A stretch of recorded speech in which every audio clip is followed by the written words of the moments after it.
Es momento de Diego Martini en este Nada que Perder de día lunes. ¿Cómo estamos, Diego? ¿Cómo andan? Luqui, Sofi, Mica, ya la saludé por ahí.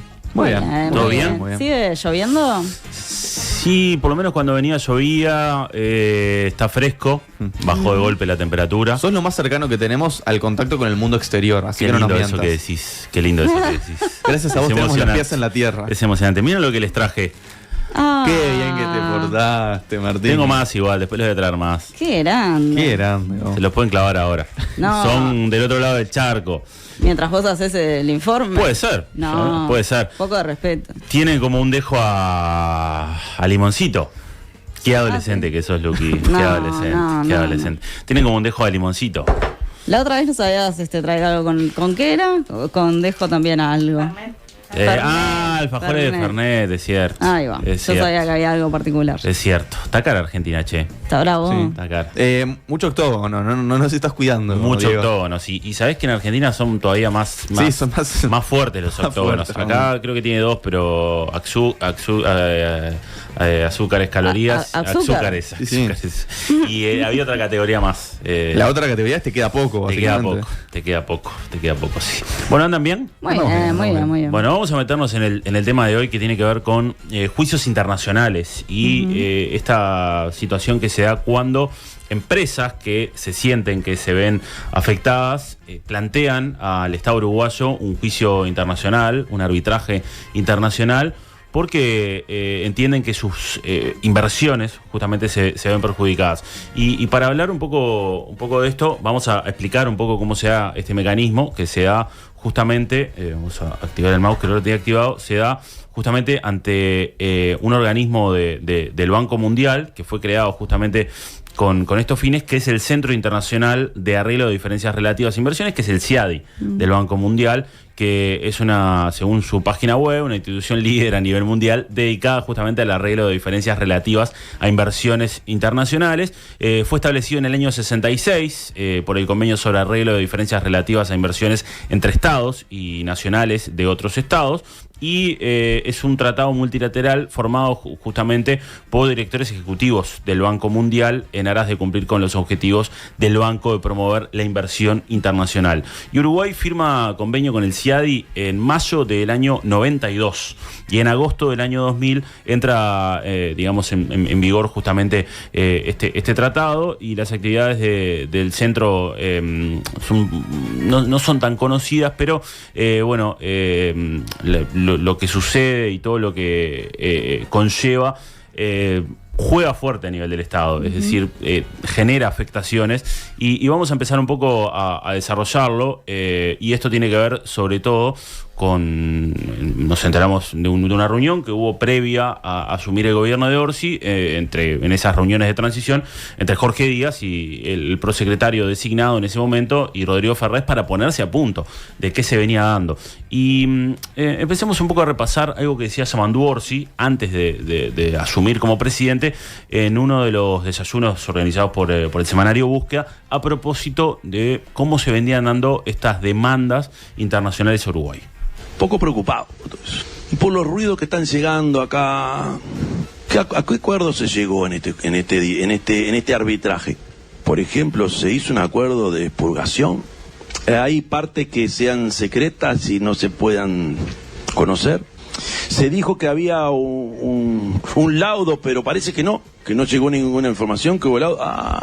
Hoy, a partir de todo lo que pasó ayer, son más las dudas que tengo que la certeza. Porque me gustaría haber colgado en alguna página, pero después el gobierno dijo, no, pero acá no nos llegó nada. No hay nada, no hay ningún fallo, no hay nada. ¿Cómo negociamos? ¿Se estableció que hay cosas que son reservadas? ¿Vos decís que puede ser una maniobra? No. Epa. No. Cada cual interpreta como quiere. Pero hay que defender bien, porque acá cuando uno defiende el Estado, no defiende los partidos políticos. Y bueno, y hay cosas que explotan en un gobierno, otras que explotan en otro. Me acuerdo, cuando el tema del puerto, el tema era la amenaza de una demanda de arbitraje de una de las empresas. Bueno, se resolvió lo que se resolvió, ahora la otra. Y eso es siempre así. El Estado se tiene que defender mejor. Ahora, si vamos a defender el Estado en base a cobrar cuentas de partido político, estamos haciéndole pagar a la gente. Por favor, quiero pensar que nadie está pensando en eso. Porque en realidad el Estado se tiene que defender bien, no importa dónde haya explotado la bombita. Epa, Epa. Bueno, ahí escuchábamos a Yamandu Orsi en uno de los desayunos haciendo referencia a bueno, justamente algunas demandas que se le presentaban al Estado, y muy atinadamente Yamandu Orsi plantea algo de que se da en estas circunstancias, que es muy jodido cuando se le presenta un juicio al Estado uruguayo, cuando se lo lleva un arbitraje internacional al Estado uruguayo, y nosotros seguramente empezás a jugar con la memoria y recordemos varios casos donde Uruguay tuvo que ir a tribunales internacionales y todo lo que eso conlleva. Lo más conocido, uno de los más recientes, seguramente sea lo de Philip Morris, ¿no? De cómo las tabacaleras denunciaron a Uruguay por sentirse, digamos, que se violaban algunos acuerdos internacionales relativos a las inversiones en tabaco. Y eso plantea un momento muy delicado para un Estado, porque sus energías se vuelcan ahí y el dinero también se vuelca ahí. Que ahí terminó triunfando el Estado uruguayo. Termina triunfando el Estado uruguayo, pero es algo que consume mucha energía, mucha dedicación, por más de que Uruguay, y esto es una política de Estado, y ahora vamos a escuchar lo que decía Jorge Díaz, contrata organismos internacionales, lo cual está bien, ni que hablar que armás un equipo, digámosle, con los mejores en esta materia. No es una materia también la de derecho internacional que tenga muchos especialistas en nuestro país.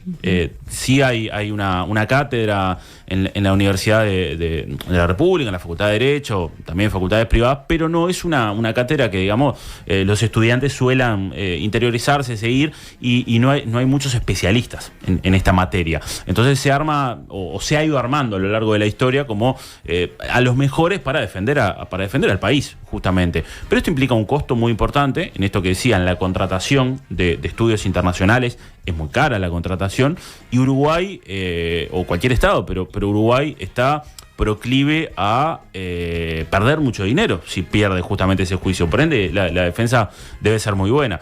Se pierde dinero tanto ganando, que probablemente cuando vos ganás lo que te sale, la contratación de los estudios, habitualmente se termina cubriendo con lo que ganás en el juicio, con el demandante. Pero bueno, si perdés, también en términos económicos es algo muy jodido. Y además todo lo que representa a nivel de imagen internacional, ¿no? El hecho de que Uruguay no, por suerte, no tiene tantas demandas internacionales, pero que un país tenga muchas demandas internacionales hace que las inversiones internacionales digan, epa, como dijo Yamandu Orsi, ¿qué pasa acá? Escuchemos lo que decía Jorge Díaz tras esa reunión con Ferrés y cómo se debe mantener esta política de Estado en cuanto a los juicios, y ya después nos metemos en los particulares. Estaríamos hablando de un total de 5 juicios, pero 2 de ellos están asociados, porque tienen que ver con la minera Ratirí, y están en 2 fases, digamos, están vinculados al mismo objeto, por decirlo de alguna manera. ¿Cuáles son los otros? Después hay uno de Pluna que está terminado, que según se nos informó que en estos días hubo un acuerdo transaccional y que se estaría liquidando en estos días. Y después hay dos juicios más que no estoy en condiciones de adelanteria. De juicios internacionales, Uruguay tiene, yo diría que desde el juicio con las tabacaleras en adelante, una verdadera política de Estado en cuanto a procedimiento a seguir en estos casos. Es decir, los juicios se han centralizado en Presidencia, no en la Cancillería como se hacía antes. Se contratan estudios en el extranjero que son especializados en estos temas. Es decir, hay una serie de pasos, de protocolos que se han seguido en el gobierno anterior a en este gobierno, y seguramente lo vamos a seguir nosotros en el gobierno entrante. Bueno, ahí Jorge Díaz planteando un poco cómo la política de Estado que ha tenido nuestro país para seguir enfrentando los juicios internacionales en esta materia. Un resumen que encontraba en una revista internacional por ahí tiene que ver con que sobre los impactos de las demandas de arbitraje de inversiones contra estados de América Latina y el Caribe. El informe señala que justamente América Latina es una de las regiones más con más demandas internacionales a lo largo del mundo. Es la segunda región. Por ejemplo, hay 380, esto es un resumen del año 2023, 380 demandas contra países de América Latina, representan un 28,5% de las demandas que se dan a nivel mundial. Es el año del 2023, además, este último informe donde más se dieron justamente estas demandas. Los inversores han salido beneficiados en el 60% de los casos resueltos, en un porcentaje bastante alto. El CIADI ha recibido el 77%, casi el 80% de las demandas a nivel internacional. Los países con mayor cantidad de demandas, Argentina, Venezuela, México, Perú y Ecuador, son los más demandados de la región, 2/3 de todas las demandas de América Latina. Las demandas relacionadas con minería, gas y petróleo suman el 22,4% del total de las demandas. Gas y petróleo seguramente sea algo que a nosotros no nos genere mayor problema, porque no suelen ser las inversiones en nuestro país en pero minería sí. Estuvo todo aquel proyecto de la minería a cielo abierto. Bueno, ¿no? Esa es una de las demandas que hubo. Los gobiernos han sido condenados a pagar a inversores extranjeros la suma de 33,629 millones de dólares, algunos de los datos que surgen. Y esto es algo de este informe donde señala y donde Uruguay aparece con un promedio de unas 5 demandas aproximadamente, según este informe. De las 380 del año 2023, Argentina tiene 65, y algún país con características similares a Uruguay de población, tal vez Paraguay, pero no es uno de los países que suele tener mayores inversiones del extranjero por situaciones de corrupción y otros planteos que se dan. Tiene 3 demandas, pero Argentina 65, Venezuela 64, México 52, Perú 34, Ecuador 29, Colombia 23, algunos de los países de la región. Costa Rica, que es uno de los países que suele tener los mejores indicadores, tiene 14 denuncias. O sea, fíjense cómo esto puede pegar muy duro. Pero empecemos un poco a desarrollar y consultamos a un especialista más que de hecho ha trabajado en estos temas en nuestro país, que es Edison González Lapeire. Es especialista catedrático, digamos, en litigio internacional, y esto nos decía. Va a depender mucho del acuerdo que se eleve cada país. En el caso de Montecón, como son 2 empresas que integran ese consorcio, una empresa chilena y otra empresa canadiense, hay que recurrir a los convenios de inversiones, de protección de inversiones, que se celebraron con esos países en los años 2009 y 2010. El Uruguay se obligó a través de esos acuerdos proporcionarle a las empresas que tienen origen en esos países un trato justo y equitativo, lo que se llama la cláusula de la nación más favorecida. Es decir, que no se le puede otorgar a una empresa nacional o extranjera un trato menos favorable que el que se le da a la empresa que corresponde a la nacionalidad del país con el cual se celebró ese acuerdo por parte de Uruguay. Normalmente el procedimiento implica un lapso de 6 meses donde se van a intentar soluciones negociadas entre las partes directamente, y luego, si no se alcanza un resultado, se procede a formular una solicitud ante ese tribunal del CIADI, que comunica a la otra parte que se ha promovido una demanda. Cada una de las partes designa un árbitro y el tercero lo designa el CIADI. El régimen de arbitraje incluso está previsto en el propio Código General del Proceso. Las partes pueden optar por ir a una solución de arbitraje, pero obviamente tiene que existir en el contrato una cláusula que someta al diferendo que puede surgir a ese tipo de procedimiento, por lo cual elude la intervención de la justicia ordinaria competente.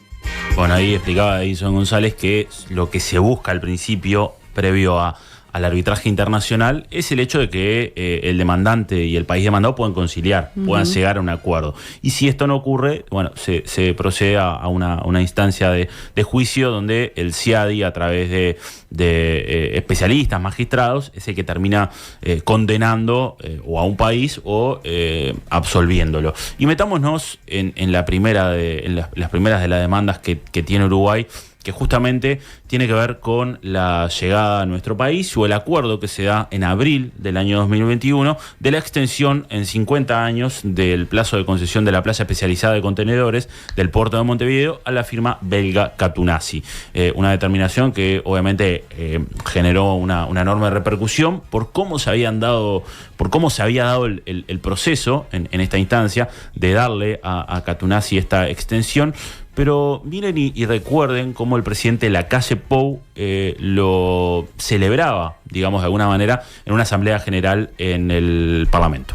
Ustedes saben que nuestro país estaba por enfrentar un juicio inminente de 1.500 millones de dólares en la terminal Cuenca del Plata. Un arduo trabajo del prosecretario de la Presidencia, del ministro de Transporte, del presidente del puerto y tantos otros funcionarios del gobierno, cerró un acuerdo con Catuennatí que no solo desiste del juicio, sino que además se compromete a invertir 460 millones de dólares, además de proceder a una rebaja importante en lo que hace a las tarifas, en primera instancia un 20%, llegando a un 30% posterior. Una cosa es el juicio, como eliminábamos, y la otra cosa era la inversión. Porque si me van a poner 455 millones de dólares, que es la mayor inversión en la historia del Uruguay en el puerto, naturalmente tenemos que dar algo. Los 50 años no se dan por el juicio, los 50 años se dan por la inversión. Bueno, ahí parte de lo que declaraba Lacalle Pou en el Parlamento, haciendo referencia a que se le da la concesión a Catunasi para evitar un juicio millonario por parte de la empresa belga, y el ex ministro de Industria, ministro de Transporte, Luis Alberto Heber, luego ministro del Interior, cuando declara en Fiscalía por la denuncia que se realiza por parte del Frente Amplio, declara que a Catunasi no se le da esta posibilidad para evitar el juicio, sino que se le da por la inversión que van a hacer en nuestro país. Bueno, lo cierto es que ese proceso estuvo plagado de por lo menos momentos muy dudosos, y hay una situación muy particular. Previo a asumir el gobierno de Lacalle Pou, hay una reunión entre las autoridades salientes, y en ese momento de Miguel Ángel Toma, que estaba en presidencia, con Rodrigo Ferrés, y se habla de la posibilidad de que Catunasi denuncie al Estado. Bueno, esta situación se revierte en esto que mencionaba Lacalle Pou, y Catunasi no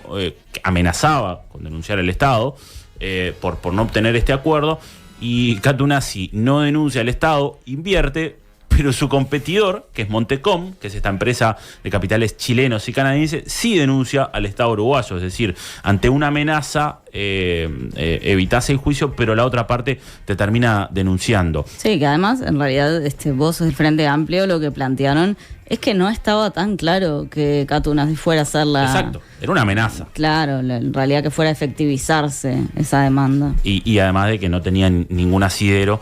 Y el argumento de los accionistas de Montecom plantean que la empresa justamente que compite con la firma belga se siente damnificada porque hubo una supuesta violación por parte del Estado a los tratados de inversiones firmados con Chile y Canadá. Esto es interesante porque se firman tratados de inversión. Yo acá tengo el que firmó Uruguay con Chile, donde vos firmás tratados de inversión para defender justamente las inversiones, y acá hablamos de dos países distintos, o sea que hablamos de dos acuerdos distintos, y acá, por ejemplo, el tratado habla de la Convención de Nueva York, de las Naciones Unidas sobre el reconocimiento y la ejecución de las sentencias arbitrales extranjeras, y ahí se plantean un montón de pautas. Tiene 72 páginas el acuerdo firmado, y desde Montecom entienden que Uruguay violó esta situación, y entienden que justamente la empresa de capitales canadienses y chilenos se ve perjudicada justamente, y lo que plantean es una denuncia de ser resarcidos con 600 millones de dólares. Esa es la denuncia que plantea Montecom, y así lo explicaba previo a que se diera la denuncia en una entrevista Martín González, el gerente de la empresa. Para invertir, para aportar, para seguir contribuyendo. Montecom tiene 22 años en el puerto de Montevideo y el grupo tiene cerca de 70 años de presencia en Uruguay con distintas empresas, por lo cual la apuesta por Uruguay, independientemente del gobierno que sea y esté de turno y autoridades, siempre va a estar. Ahora, ¿por qué fue? Se debería consultar. ¿Por qué sucedió esto? ¿Por qué fue ese tipo de respuesta? ¿Por qué no se maximizó la capacidad de los muelles públicos que Montecón entiende que existía la posibilidad para evitar que este barco tuviera que ir a Buenos Aires? ¿Por qué pasa todo eso? Habría que preguntarle a las autoridades del puerto. Pero permitime, Leo, y aprovecho y tomo parte de tu consulta. Es muy difícil, imagínense, yo ingresé a Montecón en febrero del año pasado, 2022. Teníamos 405 empleados directos. Hoy somos 255. Producto de la pérdida que sufrimos de estos decretos y del volumen que nos han quitado. Tenemos el 20% del mercado. Hay meses que en función de cómo se ven algunas variables, la empresa está en punto de equilibrio, ¿o no? Es muy difícil una empresa que tiene este nivel de inversión, esta escala, a todo nivel, inversiones, amortizaciones, gente, estar a la espera si algo se cae abajo del balde, porque no es sostenible. Bueno, ahí escuchábamos al gerente en declaraciones con Canal 12. Catunazzi, recordemos que se queda con la mayor parte de la terminal Cuenca del Plata, un 80%, el Estado uruguayo tiene un 20%, y le inician una demanda entonces ante el CIADI a Uruguay, que esto es parte de lo que va a tener que afrontar el gobierno entrante. Hay, digamos que o por lo menos hay bastante tranquilidad de que no saldría favorable a la empresa Montecom, pero bueno, esto habrá que seguirlo. Este proceso, como les decía, es una demanda por 600 millones de dólares.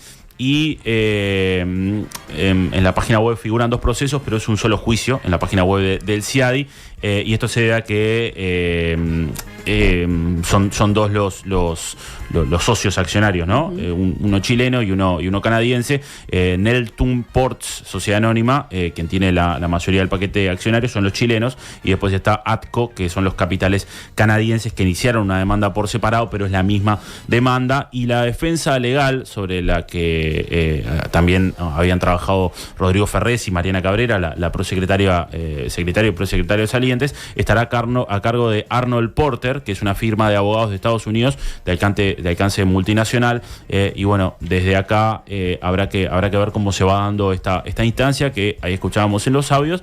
Desde el gobierno de la calle Pou se planteó que era para evitar un juicio esta inversión, y termina siendo un juicio la empresa competidora, Montecom. Pasemos al segundo caso que está pendiente, que tiene que ver con uno de los que hablábamos, la minería, Aratirí. Para recordar, Aratirí fue una iniciativa de minería a cielo abierto para la extracción de hierro en la zona de Valentines, en la frontera entre 33, Durazno y Florida. Se preveía una inversión de 3.000 millones de dólares para una explotación de 30 años, y la empresa multinacional Samin Ferrous, una empresa india de capitales británicos, buscaba llevar adelante el proyecto para el año 2010 durante el gobierno del expresidente José Mujica, y dentro del plan estaba la construcción de un puerto de aguas profundas también en Rocha. Y bueno, distintas diferencias y grandes manifestaciones que hubo en ese momento pusieron un poco en tela de juicio esta situación, y finalmente el proceso naufragó, además de cuestiones políticas muy importantes. Y en el año 2017-2018 comenzó un arbitraje internacional porque la empresa Samin Ferrous entendía que Uruguay incumplió el tratado de inversiones entre Uruguay y Reino Unido. Y en agosto la demanda fue de ese año por un tribunal estadounidense. Desestimó esto, y la noticia que nos sacudió ya hace unos años tiene que ver con que un tribunal de apelaciones de origen francés desestimó la demanda y le dio la razón a la empresa, por lo que anuló el laudo anterior y abrió la posibilidad de que los propietarios de la minera inicien otra demanda. Y esto es algo que está pendiente para ver qué sucede con esta demanda de Aratirí, que primero había sido favorable entonces al Estado uruguayo y que un tribunal de apelaciones francés terminó, digamos que revocando el fallo y hace que ahora esta empresa pueda nuevamente presentarle una demanda y un arbitraje internacional a nuestro país en organismos internacionales. Estaba buscando por ahí a ver si tenía algo más de información sobre esto. No. Pasemos perdón. No, ya sé que tenía. ¿Qué pasó en esta demanda de Aratirí? ¿Se acuerdan quién fue un actor clave en esta demanda de Aratirí? Bueno, el ex director de la OPP, Isaac Alfi, que había preparado un informe justamente para la empresa que denunció al Estado uruguayo, y bueno, de esta forma se defendía Lito Alfi, como decía la calle Pou. Creo que lo importante es a subrayar acá, ¿sí?, es que yo realicé un informe como experto, que el informe de experto es para el tribunal, ¿sí?, directamente para el tribunal, y que ahora me citan, supongo que es para explicar en más profundidad algunos de los aspectos de ese informe. ¿Y quién puede citar? Bueno, como yo explico allí, puede citar el tribunal o alguna de las partes. Y en este caso, ¿qué parte hace la lista de quién quiere que venga? A quien cita, me dicen que esa parte ha sido el Estado uruguayo, ¿sí? O sea, me parece que eso es importante. ¿Y a qué hay que opinar? A opinar un informe técnico como experto. Este es un trabajo que, como expliqué, no va para nada al fondo, a la sustancia del caso, ¿no? La sustancia del caso es si hubo violación de parte de Uruguay del Tratado de Protección de Inversiones con el Reino Unido, y si hubo daño o daño sobre eso, y el monto del daño. Entonces eso no me despido, no tengo nada que hablar sobre eso, ¿sí? Es una cosa, diríamos, ese es el alcance y hasta ahí llegó la historia, más nada que eso. Bueno, ahí se defendía Isaac Alfi sobre esta situación. Él realiza un informe como experto y la empresa demandante aprovecha y lo toma este informe y lo contrata. Lo cita a Isaac Alfi como, digamos, un testigo para ampliar como especialista sobre esto, lo cual llamó mucho la atención porque en el pleno proceso con el gobierno anterior, Isaac Alfi va a declarar, digamos, en favor del demandante a Uruguay, lo que en el barrio se conoce como un vendepatria, ¿no? Tuvo toda la discusión esa, si se podía estar de los dos lados del mostrador, si habías trabajado, ¿no?, para darle argumentos a la empresa privada, si después podías integrar en realidad un organismo tan relevante del gobierno y tener que estar del otro lado. Totalmente. La noticia que encontraba del año 2011 señalaba el titular, de Montevideo Portal, lo pasa a cobre. Minera Aratirí presentó proyecto en Uruguay de producción y transporte de hierro, en el que será la inversión más grande recibida por el país, con unos 2.800 millones de dólares. Contribuirá a esta planta que decíamos, donde se emplearán a 3.000 personas, 1.500 durante su funcionamiento, etcétera. Y bueno, esto que finalmente quedó trunco, pero que está latente la posibilidad de que Uruguay sea denunciado justamente por Aratirí. Que hablamos en los distintos casos de proyectos bien complicados para el país. Súper complicados. Porque siempre es esto del lado de las grandes inversiones, pero después también qué problemas nos hemos comprado. Súper complicados. Pasemos a otro de los casos, que tiene que ver con la situación de Pluna. Y Uruguay fue condenado a principios ya del año pasado a pagar $30 millones más intereses a la empresa panameña Latin America Regional Aviation Holdings, LARA, por el cierre de Pluna. La demanda original que Lara había presentado en 2019 ante el CIADI pedía un total de $860 millones. La empresa panameña basó su demanda en un supuesto incumplimiento del Tratado de Protección de Inversiones entre Uruguay y Panamá. Y el fallo del CIADI condenó al Estado a indemnizar a la panameña, que era accionista de Pluna, sobre su cierre, y en ese momento se concluyó el fallo que Uruguay expropió ilegalmente la inversión que había hecho la empresa a través de un conjunto de medidas que resultaron en la paralización de la compañía y su pérdida de valor total. Además, argumentó que los representantes de gobierno tomaron acciones contradictorias y erráticas, así como gravemente imprudentes. y los hechos que llevaron al cierre de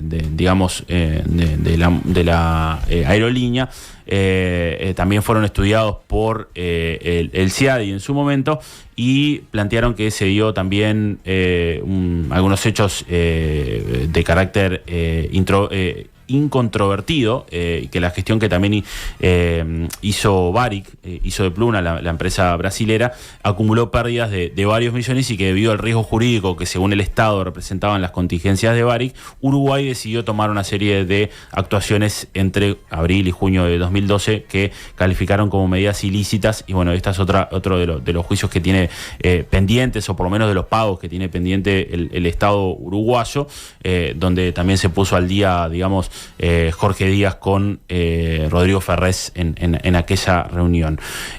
Pasemos a otro de los casos que estaba latente y que en ese momento Jorge Díaz no había hablado, que tiene que ver con el ferrocarril central. Este ferrocarril que está funcionando, y el Grupo Vía Central, encargado de la construcción de la red vial de Ferrocarril Central, va a iniciar un proceso de arbitraje contra el Estado uruguayo ante lo que considera una falta de cumplimiento de acuerdos firmados. En el comunicado que ellos lanzaron ya hace unos cuantos meses, el consorcio detalla que el proyecto se desarrolló mediante la modalidad de inversión público-privada, con un monto aproximado de $1.500 millones, cuyo financiamiento fue estructurado y realizado por los accionistas del proyecto.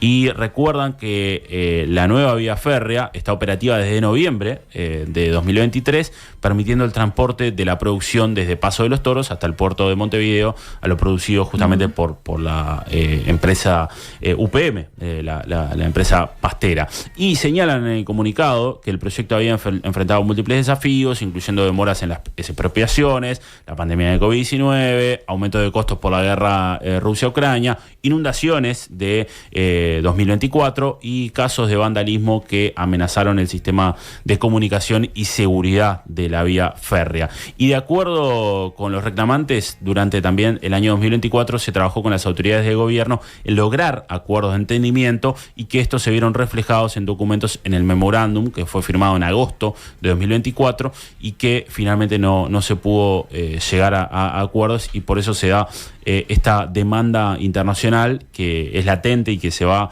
a producir. Y así, digamos, lo explicaba un poco Alfredo Asti, que era director de la CND por el Frente Amplio, ante esta demanda que también se va a ir a arbitraje internacional. Mandato de este segundo director de supervisión, o tercero, hay motivos suficientes como para responsabilizar a la empresa de no haber hecho el esfuerzo que se le exigía para poder llegar a los plazos que estaban establecidos, en mayor inversión y mayor cantidad de personal. Eso no se dio. La obra hoy en día no está en condiciones de ser recibida todavía, pese a que estén circulando los trenes, que es lo que manifiesta la empresa. ¿Cuál es el riesgo para los trenes, por ejemplo? No hay riesgo. Hay todavía algunos temas que incluso ustedes recordarán en la inauguración, cuando se hizo una de las inauguraciones que salieron en todos los medios, sí, que pasaba el tren, pero había personas con banderitas, las barreras levantadas, y personas con banderitas cortando el paso. Bueno, los problemas de señalización se permanecieron hasta muchos meses después de la inauguración, y el centro de control de tráfico, que es el núcleo central de control de la obra, estuvo sin terminar durante mucho tiempo después del 24 de diciembre de 2023, que es la fecha que la empresa pretende que se le empiece a pagar, porque empezaron a correr trenes.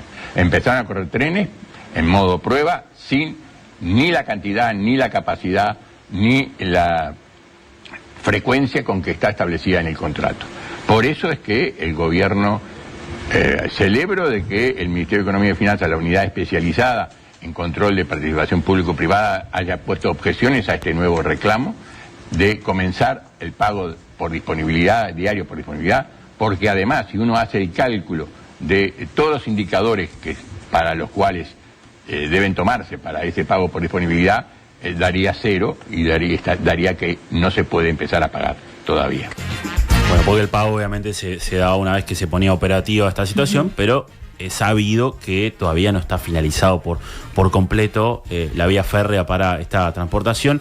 ¿Y por qué esto va a organismos internacionales? Bueno, justamente porque el Grupo Vía Central fueron financiados por los accionistas SACIR de España, NGE de Francia y bueno, las nacionales ASEM y Berques, que fueron financiadas también por bancos e instituciones locales e internacionales. Por esto, esto se puede recurrir a la demanda. Y les agrego una última que se supo hace muy poco, que la daba el diario El País, que justamente poco antes de esta reunión de Jorge Díaz y Rodrigo Ferrés se dio, o por lo menos el gobierno fue notificado del interés de parte de la empresa Asesores Financieros de Andalucía Occidental, sociedad gestora de patrimonio, sociedad anónima FAO, de entablar un arbitraje contra el Estado uruguayo. La notificación hace referencia a la intención de presentarse justamente al CIADE y Uruguay tiene 3 meses para contestar justamente esta comunicación, y el reclamo de la firma española refiere a la afectación de su inversión como consecuencia de la rescisión que el Estado dispuso en 1998 de un contrato que se había firmado con la compañía consorcio Ruta 1S para hacer una obra justamente en la Ruta 1. Y bueno, la comunicación todavía no detalló cuánto es el monto que se prevé reclamar, pero bueno, así digamos las cosas con estas demandas que tiene pendiente el Estado uruguayo, y que, como decía Jorge Díaz, seguramente esto, como política de Estado se mantiene, se contrate a estudios internacionales para llevarla adelante, ni que hablar que la más latente y la más la que más puede impactar tiene que ver con la denuncia con Montecom al Estado uruguayo por esta situación, pero que hay que darle seguimiento a las otras 5. Son bastantes, o por lo menos 5 con posibilidad de que haya una más. Hay 2 que tienen que ver con lo mismo, pero son bastantes porque, bueno, por todo lo que le puede implicar al Estado uruguayo. Diego Martini, muchas gracias. Nos reencontramos el miércoles. Nos reencontramos el miércoles y, bueno, coman alfajores. Obvio. Muchas gracias. Gracias. En Nada que Perder, hacemos todo por explicar.